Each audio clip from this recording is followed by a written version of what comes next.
ये बताइएगा 3 अरब डॉलर मौसूल हो गए हैं, वज़ीर ख़जाना ने तस्दीक कर दी है। 2 अरब सऊदी अरब, 1 अरब UAE ने दिए हैं। आज तवक्को की जा रही है कि IMF का जो एग्जीक्यूटिव बोर्ड है वो भी मंजूरी दे देगा।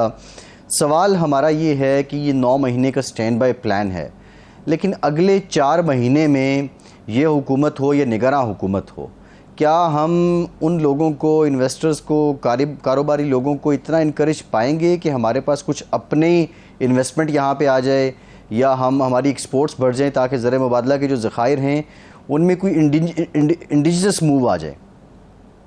बहुत शुक्रिया, बड़ा आम नुक्ता आपने उठाया है। देखिए, ये जो IMF का प्रोग्राम है, ये अप्रैल 2024 तक जो इंतज़ाम हुआ है, अंडरस्टैंडिंग हुई है, इसमें IMF भी शामिल है, अमेरिका भी शामिल है, कि उस वक्त तक जब अगली हुकूमत आए और वो दिसंबर में बड़ी रकम के कर्जे के लिए अप्लाई करे और उसके मुमकिन तौर पर 4 महीने लगेंगे, उस वक्त तक पाकिस्तान को डिफ़ॉल्ट ना करने दिया जाए, इल्ला ये कि पाकिस्तान कोई खुद बड़ी गलती ना करे। इसका मकसद कतई ये नहीं है कि मईशत को बहाल किया जाए, इसका मकसद कतई ये नहीं है कि आवाम को कोई सहूलियात दी जाएं, इसका मकसद कतई ये नहीं है कि ताकतवर तबकों को जो मराद दी जा रही हैं वो वापस ली जाएं, या मईशत को ऐसा बहाल कर दी जाए जिससे कि सरमायाकारी बढ़े, बचतों की शरह बढ़े। ऐसा कुछ नहीं है। सिर्फ हमें उस वक्त तक तैरते रखना है जब तक कि अगला कर्जा सख्त तरीन माशी और सियासी शराइत पर मिले। ये बिल्कुल एक वाज़ी अंडरस्टैंडिंग है, क्योंकि वो अब जो कोशिश यही है कि पाकिस्तान के गिर्द जो घेरा तंग किया जाए उसमें बेशक कुछ मज़ीद वक्त दे दें, लेकिन वो इतना सख्त हो कि अगर हम खुद आज इस्लाह की कोशिश नहीं करते, कानून साजी नहीं करते, तो उस वक्त फिर बड़ा मुश्किल या तकरीबन नामुमकिन हो जाएगा मईशत को बचाना या कौमी सलामती को बचाना। यही नई सर जंग है, यही जो है न्यू ग्रेट गेम है, और यही मुल्की अशराफिया और बैरूनी अशराफिया का गठजोड़ है। बिल्कुल वाज़ेह हूँ मैं आपके सवाल के जवाब में। अच्छा डॉक्टर साहब, जो हमारा नया बजट आया उसमें कोशिश की गई, जो दावा हुआ कि जी हम टैक्स बेस भी बढ़ा रहे हैं, नए टैक्स भी लगा रहे हैं, सब्सिडीज़ भी विड्रा कर रहे हैं, और वो जो नासिर महमूद खोसा वाली कमेटी थी उसकी रोशनी में हम अशराफिया और हुक्मरान तबके की मराद भी कम कर रहे हैं, तो आप समझते हैं कि ये सही समत में एक कदम नहीं है? और बजट के बाद जब उस पर अमल होता है तो उस बहरान से हम निकल पाएंगे जिसका जिक्र आप कर रहे हैं? मेरे ख्याल से ये बजट इसी मकसद के तहत है कि पाकिस्तान IMF के चुंगल में फंसा रहे। अच्छा। इसमें कोई शुबे की कोई गुंजाइश नहीं है। अच्छा। पहली बात तो मैंने आपको शायद पहले भी अर्ज किया था कि ये जो बजट आया है उसमें 1000 अरब रुपया का झटका लग चुका है, क्योंकि कहा गया था सूबों को कि आप 650 अरब का फाजिल दें, जो पैसा आपको NFC अवार्ड से मिले वो खर्च ना करें। 650 अरब उन्होंने सारे का दे दिया, सबने, सिंध ने भी दिया, पंजाब ने भी दिया, जहाँ सिंध में इनकी अपनी हुकूमत है जो शामिल है, तो 1000 अरब का तो झटका लग चुका। अच्छा। मगर जो ये तो इसमें कोई शुबे की बात ही नहीं है। मगर दूसरी बात ये है कि 7000, जो भी आप 7400 अरब रुपया आपने रखा है डेट सर्विसिंग के लिए, तो जो फाक के पास पैसा है FBR का, उसमें NFC अवार्ड का हिस्सा मिलने के बाद 6900 अरब बचते हैं, यानी 500 अरब की शॉर्टफॉल है। और अभी तो आप पूरा मुल्क चलाना है, तरक्याती अखराजात हैं, तालीम सेहत है, तनख्वाहें हैं, सब कुछ है। तो ये बजट तो है ही नहीं। ये तो बजट आप देखेंगे कि इसमें जो है बहुत बड़े पैमाने पर जो है वो चेंजेस आएंगी और ये अहदाफ से बहुत कहीं आगे निकल जाएगा। इसलिए कि 2-3 जो मैंने आपको आदाद शुमार दिए, ये 500 बचते हैं आपके पास जो है वो खसारे का, और 1000 का झटका, तो 1500 का अरब तो यही झटका लग गया। अब इसमें ये तो सिर्फ मैंने आपसे बताया कि वक्त गेन करने वाली बात है। इस बजट की कोई अहमियत इसी तरह नहीं है जिस तरह से 2022 में जो इसी हुकूमत ने बजट दिया था उसमें कहा गया था अफराद 11.5 होगा, वो हो गया है 29%। कहा गया था ग्रोथ रेट जो है वो 3.5% होगा, वो मनफी जो है हो गया। तो ये तो ऐसी बेमानी सी बात है, सबको पता है, लेकिन सबने एक्सेप्ट कर लिया है। सही। तो आपके ख़्याल में 1, 2, 3 ऐसे इक़दामात जो फौरी तौर पर ये हुकूमत करे या निगरान हुकूमत करे जिसकी वजह से हम अपना ग्रोथ रेट बढ़ा पाएँ, अपने जो आमदनी है वो बढ़ा पाएँ, रेवेन्यू की मैं बात कर रहा हूँ, एक्सपोर्ट बढ़ाने की कोई कोशिश हो, क्योंकि पहले तो हमें ये फ़लसफ़ा सुनाया जाता था कि जब डी वैल्यू पैसा होता है तो एक्सपोर्ट बढ़ती है। इस दफ़ा ये हुआ कि पैसा इतना ज़्यादा डी वैल्यू हुआ, आलमोस्ट 40% डी वैल्यू हो गया और एक्सपोर्ट कम हो गई, $4 अरब। आरिफ साहब, पहले तो मैं आपसे बता दूं कि 2014 में जी। $1 98 रुपीस का था, यानी 100 से कम। जी। हमारी एक्सपोर्ट थी वो $25 अरब थी। ठीक। आज 285 का है और हमारी एक्सपोर्ट जो है ना $27 अरब, यानी $2 अरब बढ़ी है और कई हजार अरब रुपए की मराद दे दी और रुपया 98 से 285 पर आ गया। तो ये बात माजी में भी गलत थी और आज भी गलत है कि डिवैल्यूएशन से कोई फायदा होता है। ये जो सर्जरी है, आप सर्जरी करते हैं और आप बेतहाशा इंपोर्ट करते हैं, वहां भी तो आपका इफेक्ट आ जाता है ना। तो ये तो बिल्कुल बेमानी सी बात थी। मसला सिर्फ ये है कि जो कुछ हमारे ऊपर खतरात मंडला रहे हैं उसमें इस हुकूमत के पास तो आपको पता ही है ना कि ज़्यादा से ज़्यादा 12 अगस्त तक का टाइम है। तो ये तो सिर्फ कानून साजी कर सकते हैं, इस्लाहात के लिए कुछ नहीं कर सकते। केयर टेकर्स का मैंडेट ही नहीं है कि वो कुछ कर सकें, वो तो डे टू डे करते हैं, उनके पास कोई अथॉरिटी नहीं है।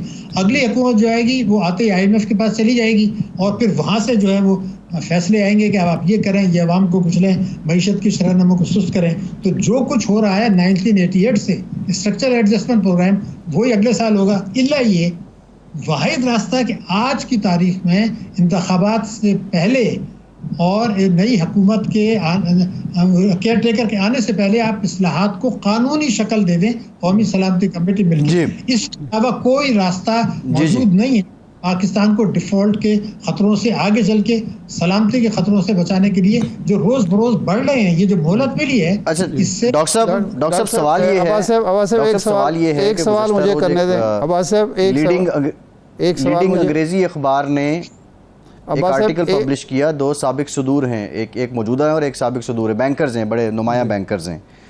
वो ये कहते हैं कि पाकिस्तान की जो रवा माली साल टोटल टैक्स कलेक्शन है उसका 75% पाकिस्तान जो है वो जो पाकिस्तान की डोमेस्टिक डेट सर्विसिंग है उस पर चला जाएगा, यानी सूबों को देना पड़ेगा। अब फेडरेशन के लिए ये कितना बड़ा चैलेंज है और आप समझते हैं कि जो NFC के मुताबिक एक फार्मूला बनाया गया, सूबों को हिस्सा दिया गया और फिर उसकी मद में जो काम होने थे वो भी उस तरह नहीं हुए, तो इसके असरात अब क्या होंगे अगर 75% फेडरेशन ने सूबों को दे देना है? तो देखिए, बात ये थी कि जब NFC अवार्ड आया था, शौकत तरीन लेकर आए थे, उस वक्त पाकिस्तान में मैं पहला आदमी था जिसने के उसी दिन, और वो भी सरकारी चैनल पे कहा था कि ये बहुत बड़ा ड्रामा है। बात ये थी कि मैं ये जो आज बात मैंने आपसे 10 बरस पहले और इस दौरान में 1 दर्जन दफ़ा ये कहा है कि एक बहुत बड़ा अजदहा हमारी तरफ चलाया जा रहा है, वो है बैंकिंग सेक्टर और स्टेट बैंक का गठजोड़।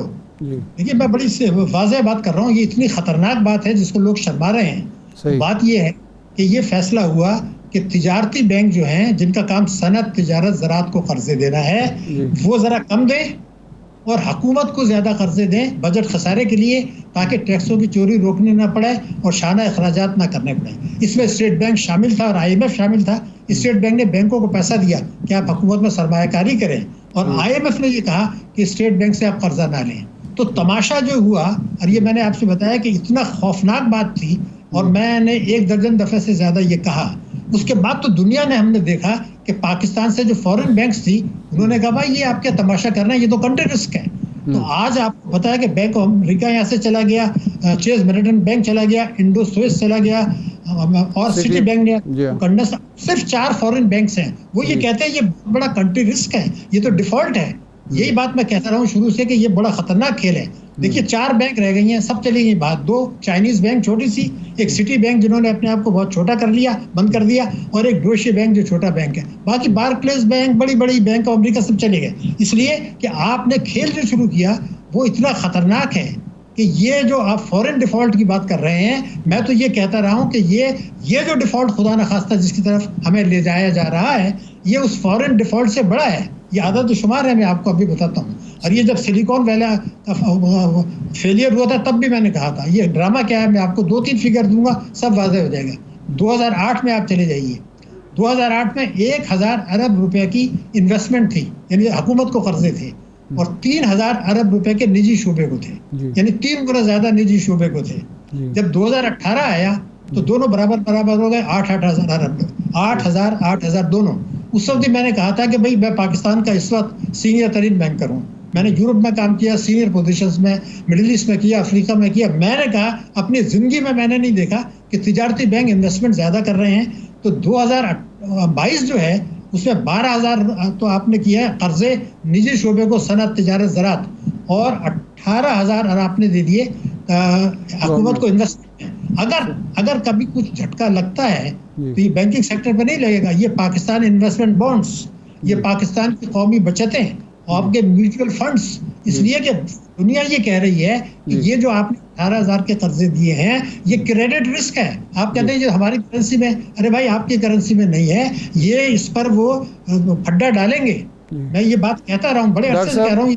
डॉक्टर साहब टाइम की कमी है। ये जो हम अब नया एक प्लान ला के आए हैं कि हम ज़राअत को तरक्की देंगे, ज़रूरी मसनूआत की तरफ जाएंगे, अपनी ज़मीनें हम UAE को, सऊदी अरब को, दूसरे लोगों को देंगे, वो यहाँ आके आबादकारी करेंगे 30 साल लीज़ पर या 20 साल या 50 साल जो भी मुद्दत होगी, तो उससे हम उस तरह की तरक्की करेंगे जिस तरह चीन में हुआ, जिस तरह इसराइल में हुआ, जिस तरह कई और ममालिक में हुआ। तो ये एक प्रैक्टिकल और फिजिबल मंसूबा है और इसमें हमें क्या करना होगा? देखिए, मैं तो जो अपना मेरी ज़िंदगी का निचोड़ है, दुनिया भर की मीशतों को मैंने स्टडी किया है।